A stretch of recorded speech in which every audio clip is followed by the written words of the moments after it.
जिस तरह का स्टेटमेंट आया है कि हाँ हमको रगड़ा जा रहा है, क्या ये माना जाए कि अतीक का मनोबल टूटा है या अतीक अहमद कोई चालाकी कर रहा है? वीरेंद्र सिंह जी, देखिए, अतीक जब पहली बार आ रहा था तब भी उसने कहा कि मेरी हत्या कराना चाहते हैं, जेल से निकला और रास्ते में आके कहने लगा काहे का डर। अब वो फिर उसने बोला कि माफियागिरी तो ख़त्म हो गई, हमें तो खाली रगड़ा जा रहा है और मेरा पूरा परिवार बर्बाद हो गया। तो ये जो पल पल उसके स्टेटमेंट बदलते रहते हैं वो कहीं ना कहीं राहत पाने के लिए ही है, क्योंकि वो अपने उद्देश्य में तो सफल हो गया। उसके परिवार ने, उसके बेटों ने जो कांड कर दिया वो इतना बड़ा दाग लगा दिया और वो अब उसको लेकर चाहे जो सफाई दे। लेकिन इतना ज़रूर है कि राहुल गांधी के मामले में जितना किरकिरी भाजपा की हुई थी, अतीक वाले में भरपाई हो गई। अतीक को अभी जब तक चुनाव चल रहा है ये खूब लाते रहेंगे, उत्तर प्रदेश ये आते रहेंगे। देखिए, सोने को अंडा देने वाली मुर्गी कोई एक दिन में नहीं मार दी जाती। अब ये एक राजनीतिक मामला है और अतीक से वोटों का ध्रुवीकरण हो रहा है तो बीजेपी इसका फायदा लेगी जरूर।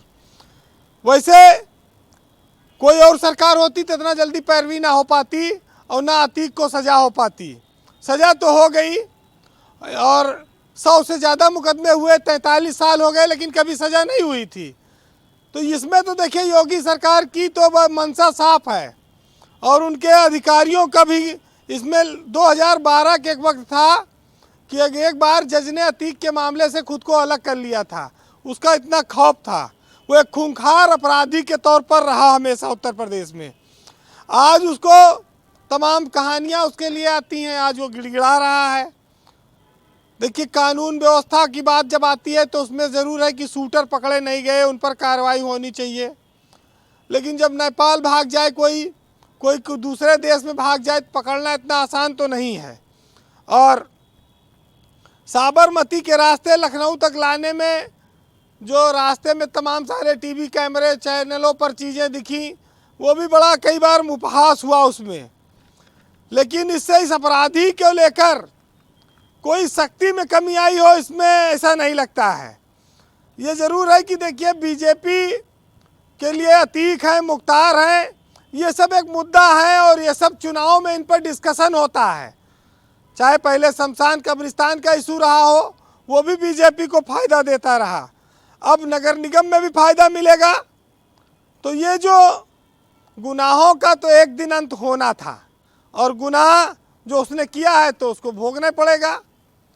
लेकिन सियासत की स्थिति अलग है, वो कई बार चाहती है, मजबूरी में नहीं कर पाती और कई बार ब्रांडिंग में खुद ही लग जाती है कि जितना ब्रांडिंग होगी उतना फ़ायदा होगा। तो रगड़ा तो जाएगा, ये तो बात बहुत पहले आई थी, साफ थी कि अतीक मरेगा नहीं, रगड़ा जाएगा। क्योंकि जब जब रगड़ा जाएगा तब तक सुर्खियों में रहेगा और प्रदेश की जनता को भी ये देखना है कि कैसे सरकार उसके साथ क्या सुलूक करेगी। कई बार ये अपने यहाँ एक चलन सा रहा कि माफिया को टिकट दे दो चुनाव जीत जाता है।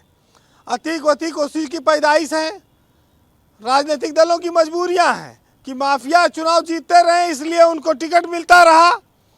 उसका फ़ायदा अतीक ने भी उठाया, क्योंकि हमारे यहाँ कहा जाए कानून अंधा है, जिसके पास पैसा है उसके लिए कानून है, गरीब आदमी न्याय नहीं पाता।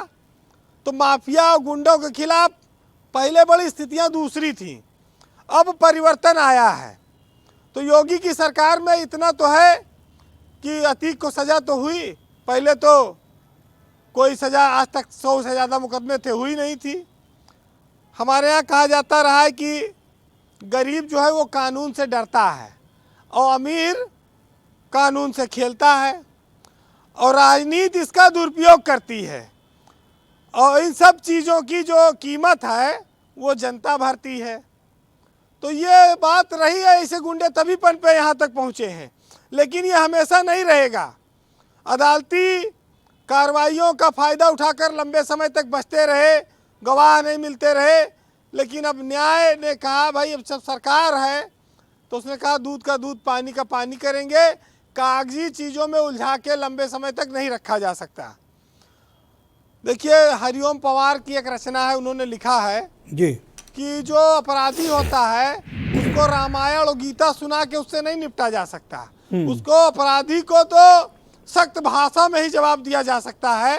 तो सुनिएगा कि भयबिन होय न प्रीत गुसाई, रामायण सिखलाती है, राम धनुष के बल पर ही तो सीता लंका से आती है।